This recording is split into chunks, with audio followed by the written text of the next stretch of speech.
Offer offer offer 90% offer, যেটা পশ্চিমবাংলা কেউ দেয়নি, আমি যেটাই করি পশ্চিমবাংলা কেউ দেয় না, এবারও দেবে না। 1000 টাকা দাম আছে, 900 টাকা ছাড়, 100 টাকা নেবো, 100 টাকাও নেবো না। যাও, তুমি এসেছো তাই 99 টাকা দিলেই দিয়ে দেবো এক থালা। কি বলছো, 1000 টাকা দাম? এটা 1000 টাকা দাম আছে। কি করে সম্ভব? এটা বড় বড় দোকানে গেলে 1000 টাকা দাম নেবে, 1000 টাকা দাম নেবে? আমি সেই জায়গায় 100 টাকা নিচ্ছি। 100 টাকা নিচ্ছে। 100 কি আছে এখানে?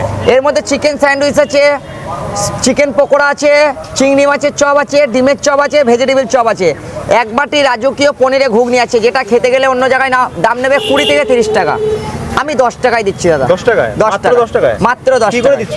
দিচ্ছি দাদা, তোমাদের ভালোবাসা ভগবানের আশীর্বাদ নিয়ে 10 টাকায় দিচ্ছি। আচ্ছা, তুমি বলো না এটা 10 টাকায় কোথাও পাবে তুমি? না, আমি দেখিনি তুমি তো এখনো। প্রচুর জায়গায় গিয়েছো, তুমি 10 টাকায় পাবে? আমি দেখিনি। কিন্তু আমি 10 টাকায় দিচ্ছি। 10 টাকায়? আমি ভালোবাসি, মানুষকে আমি ভালোবাসি, খাওয়াতে আমার ভালো লাগে। কারণ আমার দোকানে যারা আসে তারা মধ্যবিত্ত মানুষ আছে, যারা বড় লোক হবে, বড় বড় হাইফাই হবে, তারা তো আমার দোকানে আসবে না, আমার ফুটপাতে দোকান, আমি তাদের জন্য করেছি যেন সাধারণ মানুষ আমার দোকানে এসে খেতে পারে। আচ্ছা আচ্ছা।